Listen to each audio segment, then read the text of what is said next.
Detailed instructions for 10 ideas for using the Language Lab.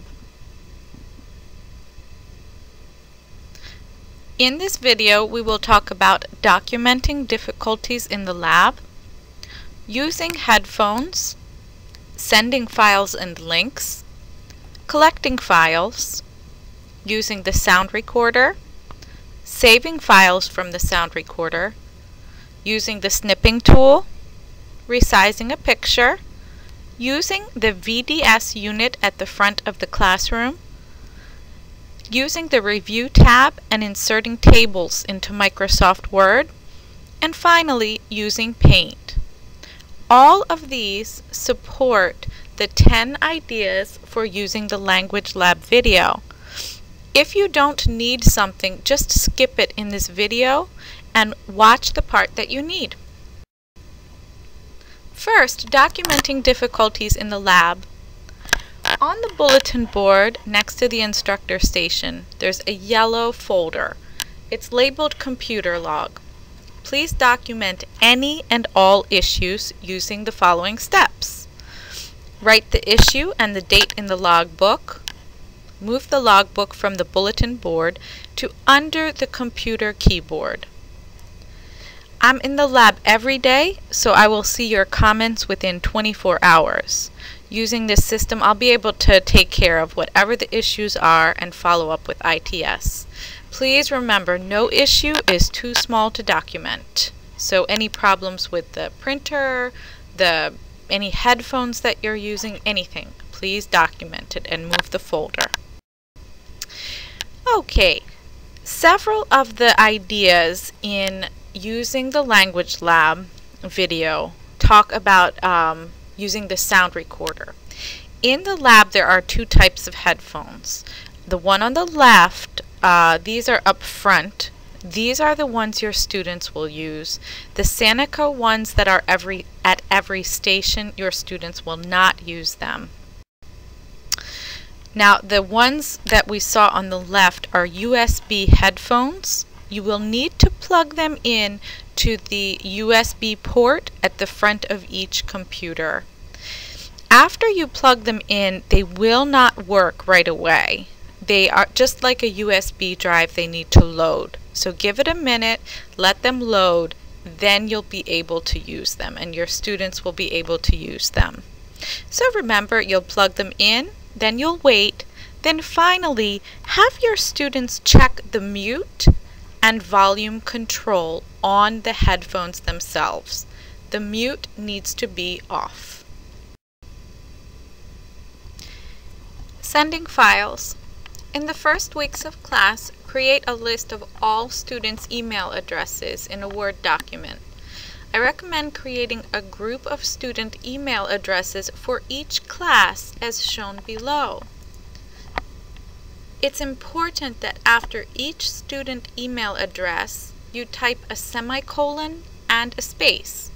You will always be able to copy and paste this text into the to line of your email and send group emails. Do not hit the Enter key when you get to the end of each line. Let Word auto-wrap the email addresses. Again, this will prevent any problems when you paste these email addresses into your email, your outgoing messages. Okay? All right. Again, sending files, you'll locate the file you want to send. You'll open your email and create a new message. Paste your students' email addresses into the to line. And finally, you will choose the attachment option. Select the file you want to send, then click OK. If you need help attaching files to your emails, please see me in the Language Lab. Just like you can send files, you can also send links. Go to the website that you want students to view. Highlight the web address, right-click, choose Copy. Then you'll go to your email address and right-click and choose Paste. So again, a review of the steps is over here on the left. Highlight the link, right-click, copy, go to your email message, then right-click and paste. Again, if you need help with this, come see me in the language lab. Okay, once your students are finished their work, they're going to need to send their files back to you some way. So in the language lab, you may collect files in two ways, through email or onto a USB drive. From the 10 Ideas video, I recommend collecting all files through email at the end of class. The only exceptions are round-robin stories and read-alouds, because these activities involve multiple recordings.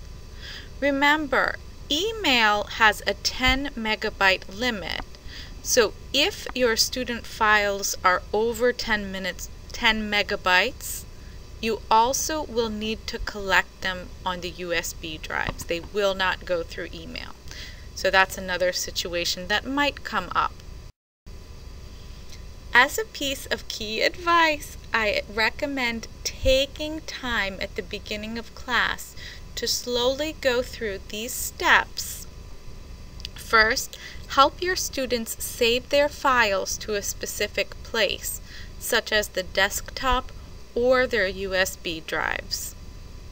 Give them a specific file name to save their work, and demonstrate both of these steps on the instructor computer using the Master to All button on the VDS control.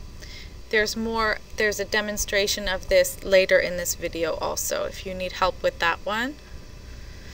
Before dismissing students, do a spot check of student work collected in your email to make sure all files were attached properly. And you might also want to share your screen and show examples of student work while you do this. Let's move on to using the sound recorder.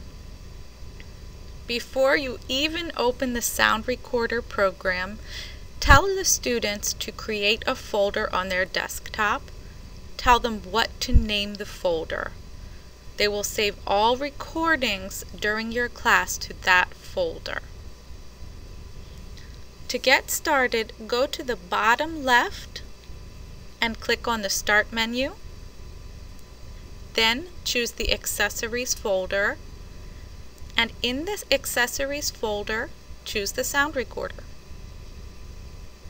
When your students are ready and have their headphones on, they can press Start Recording. At any point, your students can press Stop Recording. When they press Stop Recording, they have two options. The first option is to save their work. This Save As window will automatically pop up when they click Stop Recording. If you help your students find their folder on the desktop, tell them what to name their file, then tell them to click Save. This will help them save their file to their desktop. The other option is to press the Cancel button. If your students press the Cancel button, they will see Resume Recording. This is their second option after hitting Stop Recording. Your students can resume recording as many times as they like.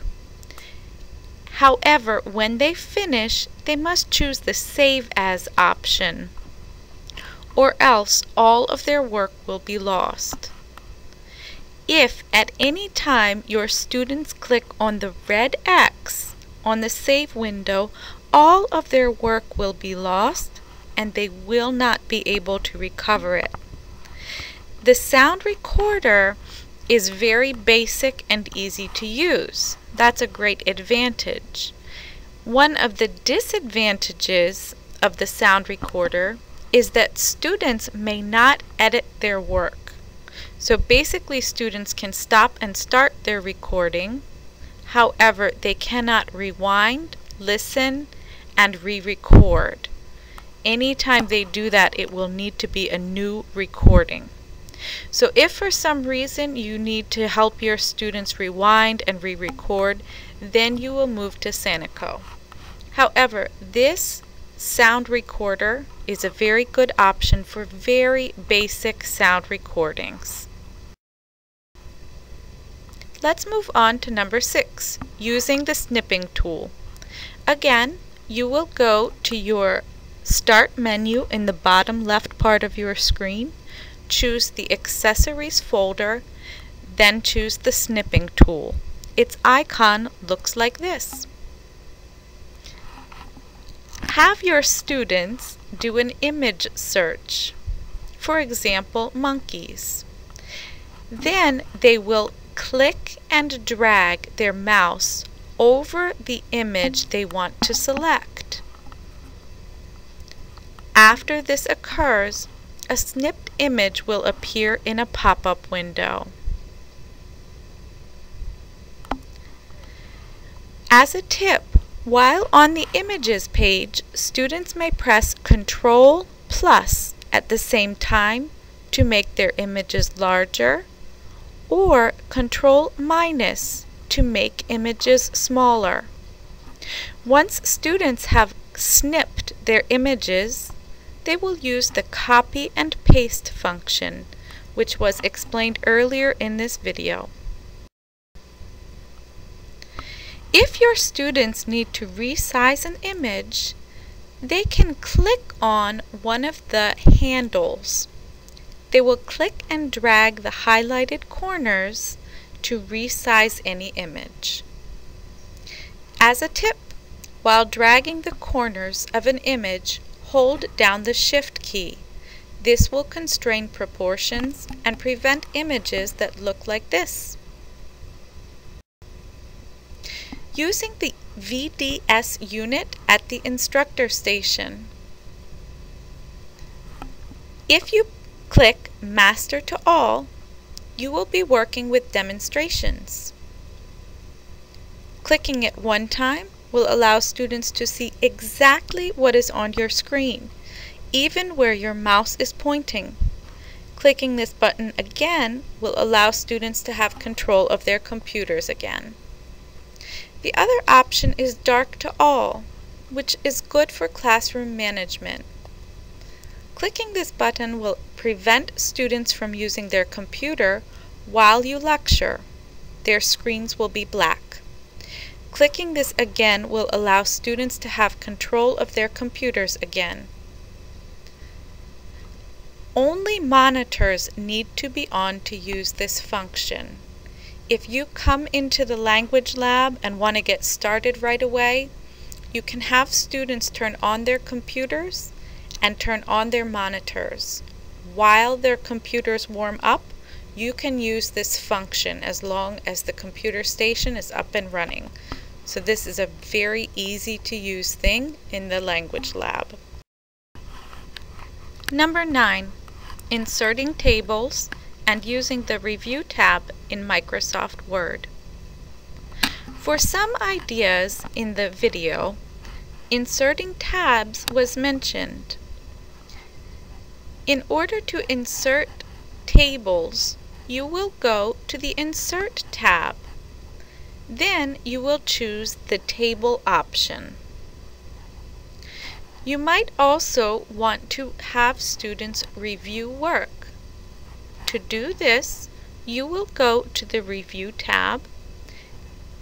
If students press Track Changes, any comments that they write or any changes that they make in the text will be recorded in red.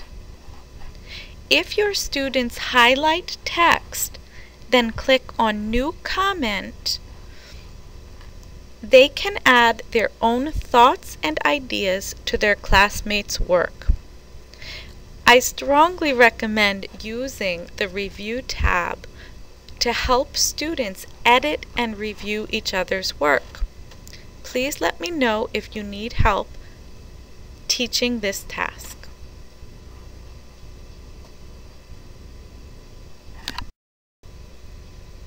Number 10, using Paint.